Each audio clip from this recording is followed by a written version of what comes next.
가위 하나를 들고 식당 문을 따고 들어가 상습적으로 돈을 훔친 30대 남성이 붙잡혔습니다. 경찰 얘기 먼저 들어볼까요?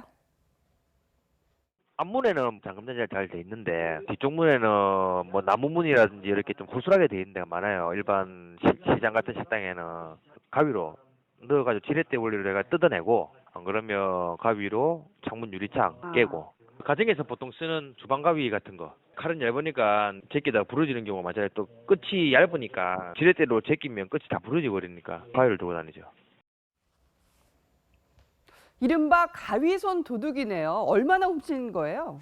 네, 금액은 뭐 총 125만 원어치 정도 훔쳤는데 처음에는 되게 작은 금액에서 시작을 했습니다. 지난달 새벽에 지금 말씀드린 것처럼 그 부산에 뭐 돼지국밥이 유명한데요. 유명하죠. 돼지국밥 식당에 들어가서 가위로 이제 문을 열고 처음에 약 5만 2천 원 정도를 훔쳤다고 그래요. 근데 이게 자꾸 이제 훔치다 보니까 훔치기 쉬우니까 그 동네 식당을 계속 돌아다니면서 11차례에 걸쳐서 총 125만 원 현금만 훔쳐서 달아났습니다. 그 새벽에 영업이 끝난 식당만 이렇게 골라서 문을 열기 쉬운 것만 골라서 이렇게 가위로 창문과 문을 열고 들어가서 침입했습니다. 그러니까 한 번에 기껏 해봤자 몇만 원, 그리고 많아봤자 10만 원 정도를 훔쳤는데요. 이 가위손 도둑이 왜 영세 식당을 노리게 됐는지 경찰 얘기 더 들어보겠습니다. 저 배 타고 이제 선원으로 일하다가 물건 같은 걸 많이 들고 가니까 허리가 안 좋아졌어요. 찜질방에 지내다 보니까 이제 돈은 없고 다시 일을 하려니까 허리는 아프고 그래서 이제 쉽게 범행을 하게 됐다고 이야기를 하죠. 이 사람이 집에는 들어간 건 없어요. 그냥 대부분 영업점, 사람 없는 영업점. 집에는 들어가면 사람이 보통 있으니까 그 정도로 간이 크진 않고. 사지 육신 멀쩡한 30대 남자가 막노동을 해도 식당 터는 것보다는 낫지 않았을까 싶었는데 얘기를 들어보니까 허리를 다쳐서 일을 못하게 됐다는 또 그러한 사연이 있었네요. 아무튼 이 가위손 도둑 사실 대도도 아니고 벼룩에 간 빼먹는 수준의 좀도둑인데요. 김 변호사님, 그래서 처벌도 한 벼룩에 간 수준에 그칠까요? 물론 절취한 금액이 얼마나 크냐 작냐가 이제 그 중요한 사유가 되는 것은 맞기는 맞습니다. 그런데 이러한 경우처럼 똑같은 짓을 똑같이 계속해서 반복하는 것. 공전의 처벌을 받았음에도 불구하고 유사한 행위를 그다음에 또 하고 반복되는 것. 양형 사유에서 동종의 행위가 계속 반복되는 것이 가장 안 좋은 사유 중에 하나입니다. 특히 이와 같이 절도의 상습성에 의해서 계속 반복되는 경우는 그냥 단순 절도죄가 아니라 이제 특정범죄가중처벌법에도 해당이 되는데요. 이 경우에 지금 이 사람은 지금 전과가 뭐 6범 정도라고 하는데 그 전과 몇 번이냐도 물론 중요하고 한 번의 내용이 예컨대 계속적으로 행해진 것이 한 번 발각돼 가지고 처벌을 받았다거나 하면은 그 6번이 단순한 6번이 아니라 뭐 수십 번, 수백 번이 될 수 있는 것이거든요. 이와 같이 동종의 행위를 계속한 이러한 경우에는 단순히 금액의 크고 적음뿐만 아니라 그 상습성의 발로에 의해서 엄한 처벌을 받게 됩니다. 그러면요, 어떤 도둑이 10만 원 한 번에 10만 원 훔치는 거랑 10,000원씩 해서 10번에 걸쳐서 10만 원 훔치는 거랑 10,000원씩 10번을 훔치는 것이 훨씬 더 사회적으로 험한 인격성이 나쁘다고 평가될 수밖에 없습니다. 더 죄질이 나쁘다고 재판부에서는 보는 거군요.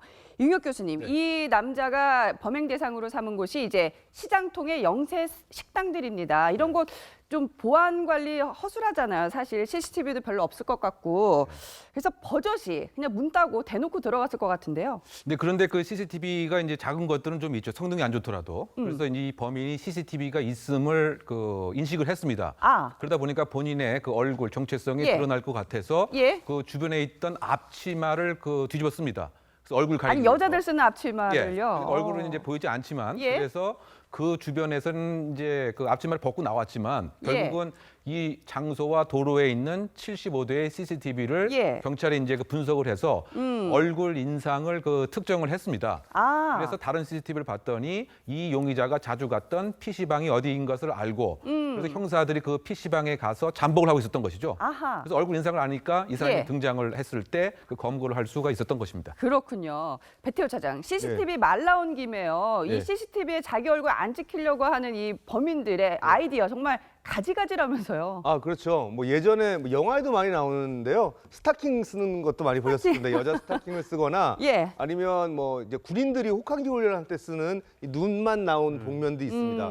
뭐 그런 경우를 쓰는 경우도 많았고요. 그런 걸 미처 준비하지 못했을 때는 주변에 있는 것들을 이용합니다. 예. 방금 말씀하신 것처럼 그렇게 어떨 때는 뭐 종이 상자를 쓰는 경우도 있고요. 종이 상자요? 네, 종이 상자를 뒤집어 쓰고 하는 경우도 있었고요. 그리고 뭐 해가 쨍쨍 나는데 우산으로 얼굴을 가리고 하는 경우도 있습니다. 미리 우산을 가리고 자기 얼굴을 가리는 거죠. 그래서 CCTV에 잡히지 않기 위해서 그런 거고. 그리고 이제 옷이나 신발 이런 것 때문에 잡히는 경우가 많다는 뉴스가 많아서인지 이번에는 알몸으로 그 도둑질을 하는 경우도 있었어요. 아예 옷을 다 벗고요.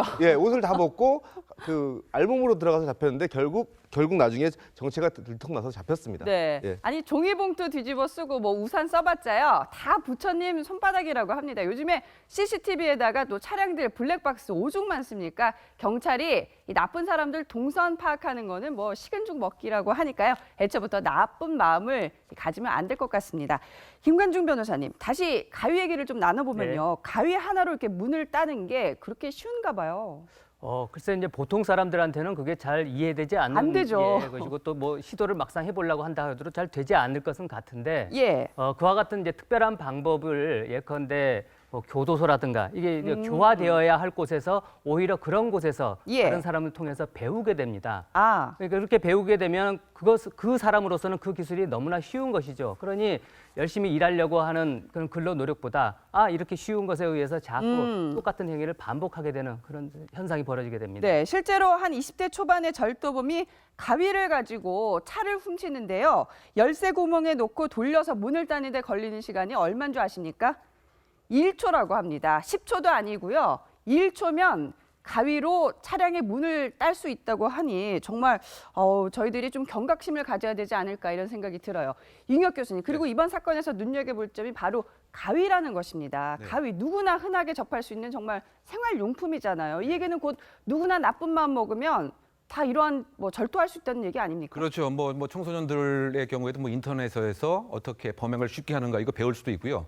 또 더군다나 뭐 중고 차량이라든가 좀 오래된 차량 같은 경우는 이게 스마트 키로 작동되는 것이 아니기 때문에 가위 같은 것은 칼에 비해서 그 경도가 좀 세죠. 그러니까 구부러지지 않고 그래서 이른바 그 지렛대 원리를 이용을 해서 그 자물쇠의 기능을 이렇게 돌리게 되면은 쉽게 사실은 이제 물건을 훔칠 수가 있다. 이러다 보니까 다른 그 생활용품 같은 것은 운반하기도 상당히 의심스럽고. 뭐 소위 말해서 뭐 뺀지 무슨 예를 들면 뭐 삐루 뭐 이런 것들이 크지 않습니까? 옛날 용어를 표현하면. 그런데 가위 같은 건 일상용품이다 보니까 주머니에 뭐 숨기고 이러다 보니까 소액으로 사실은 그 다수의 절도를 하게 되는 상당히 쉬운 수법과 도구로 지금 활용되고 있는 것 같습니다. 배태호 차장, 그러니까 뭐 식당도 식당이지만요. 차들도 많이 조심을 해야 될 것 같아요. 이런 가위 털이범한테서요. 네, 뭐 요즘은 이제 신형 차량들은 해당이 안 됩니다. 그러니까 구형 차량들은 이 가위나 이런 것 뾰족한 것으로 열쇠 구멍에 넣고 돌리면 이게 열리는데 신형 차량들은 이제 경고음이 많이 이제 나옵니다. 이제는 그래서 주로 이 사람들이 노리는 건 구형 차량들이거든요. 그렇군요. 그래서 뭐 그렇다 하더라도 그 가급적이면 차량 안에 이렇게 귀중품이나 현금을 놓아두는 것, 특히 그 운전석 옆자리나 대시보드 같은 경우에 그 돈을 이렇게 뻔히 보이게 놔두시는 분들이 있어요. 그러면 가다가 견물생심으로 그런 마음이 생길 수 있으니까 귀중품을 그렇게 보이는 곳에 넣는 것은 좀 자제하셔야겠습니다. 그렇군요.